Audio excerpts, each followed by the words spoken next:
વિશ્વનાથ મારું નામ રાખોલિયા હેડ છે. ગઈકાલે જે સાયન્સનો રિઝલ્ટ આવ્યો મને બોર્ડ્સની અંદર 99 પેર આવેલા છે અને ગુજકેટની અંદર 99.84 પેર આવેલા છે, જેમાં મને ફિઝિક્સ અને કેમિસ્ટ્રી અને મેથ્સમાં ફૂલ માર્ક્સ છે અને ફિઝિક્સમાં 37.50 માર્ક્સ છે. હું પહેલેથી જ મેં ધાર્યું હતું કે મારે 12થની અંદર બહુ સારું પરિણામ આવ્યું છે, એટલા માટે હું છેલ્લા 2 વર્ષથી ખૂબ જ મહેનત કરતો હતો.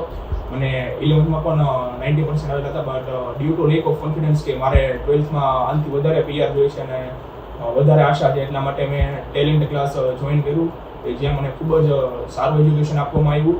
અને અહીંયા અમને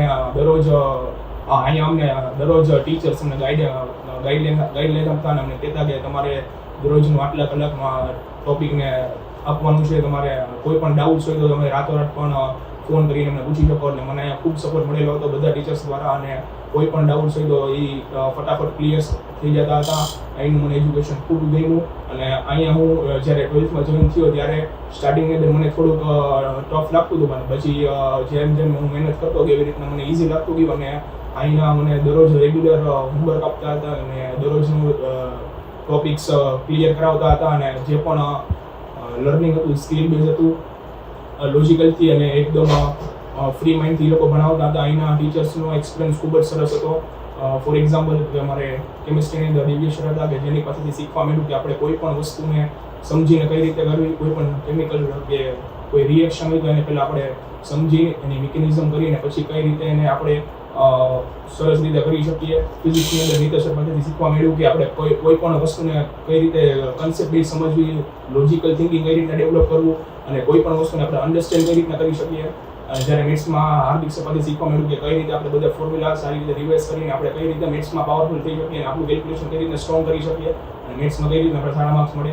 તો અહીંના ટીચર્સનો સપોર્ટ ખૂબ સારો રહ્યો હતો. Hello, myself Jiya Malviya. મને આ વખતે 2026 બોર્ડ્સમાં 84.93% આવેલા છે સાયન્સમાં. એન્ડ હું આજે જેટલા મને માર્ક્સ આવ્યા છે એનો હું જે બધો ક્રેડિટ છે એ અહીંયા ટેલેન્ટ એજ્યુકેશન જે અમારા ક્લાસીસ છે ત્યાંના જે બધા ટીચર્સ છે, મારા પેરેન્ટ્સ છે, મારા ફ્રેન્ડ્સ છે જેમને મને મોરલ સપોર્ટ આપ્યો એ, અને એનું જે અહીંયાનું ક્લાસીસનું જે ફ્રેન્ડલી એન્વાયરમેન્ટ છે હું પૂરેપૂરો ક્રેડિટ એમને આપીશ. અને એ ક્રેડિટ મને પણ આપીશ કે હું એટલી સેલ્ફ સ્ટડીઝ કરતી કે સરે જે મટીરિયલ પ્રોવાઈડ કર્યું છે એમાંથી સરે કીધું છે આ ક્વેશ્ચન કે આ ક્વેશ્ચન કરવાનો છે, આની શક્યતા છે પૂછવાની, તો એ પણ એ મારી રિસ્પોન્સિબિલિટી એઝ અ સ્ટુડન્ટ આવે કે હું એ ઘરે જઈને કરી લઉં તો મને એ પ્રમાણે માર્ક આવે. તો ક્લાસીસમાંથી મને જે કાંઈ મટીરિયલ પ્રોવાઈડ કરતા કેમેસ્ટ્રીમાં, ફિઝિક્સમાં કે બાયોમાં, એ બધું મેં ઘરે કરેલું છે. મારા ઘરેથી મારા મમ્મીનો, મારા પપ્પાનો પૂરેપૂરો સપોર્ટ હોય કે ઘરનું એન્વાયરમેન્ટ એવું રાખે કે છોકરી 12th સાયન્સમાં છે તો ભણી શકે. અને ક્લાસીસમાં ગમે ત્યારે ડાઉટ સેશન હોય તો તમે ગમે ત્યારે સરને ફોન કરો તો એ તમને વોટ્સએપ થ્રુ આન્સર આપે, કોલ કરીને જવાબ આપે. ઘરે તમારે કોઈ મહેમાન હોય તો ભણી ન શકો, તમે કન્સન્ટ્રેટ ના થાય તો ક્લાસીસ ખુલ્લા હોય છે. રાતે 10 વાગ્યા સુધી અમે લોકો અહીંયા બેસીને વાંચતા. ક્લાસનો એન્વાયરમેન્ટ સાવ ફ્રેન્ડલી હોય છે જેનાથી તમે ટેન્શન ફ્રી રહીને આગળ ભણી શકો એમ. હું હાર્દિક ચંદ્રાણા, મારો સબ્જેક્ટ મેથ્સ છે અને ટેલેન્ટ એજ્યુકેશનમાં હું મેથ્સ પણ લઉં છું અને મેનેજમેન્ટ પણ કરું છું ટેલેન્ટ એજ્યુકેશનનું.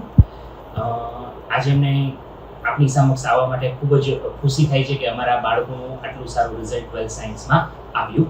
અને બોર્ડ્સ, JEE અને ગુજસેટ ત્રણેયમાં પણ અમારા સ્ટુડન્ટ્સે ખૂબ જ સારો પ્રતિસાદ આપ્યો છે.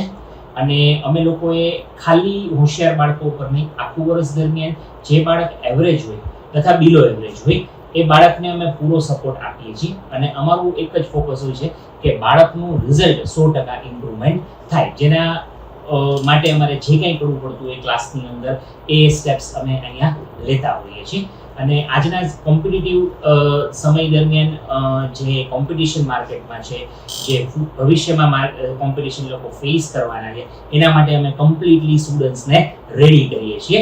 અને ખાલી માર્ક્સ ઓરિએન્ટેડ નહીં, પણ બાળક ટોપિક શીખે, ટોપિકની ડેપ્થ શીખે અને ટોપિક એને આગળ જીવનમાં કઈ રીતે ઉપયોગી થાય, દરેક ચેપ્ટર કઈ રીતે ઉપયોગી થાય એનું અમે અહીંયા નોલેજ એ લોકોને આપીએ છીએ.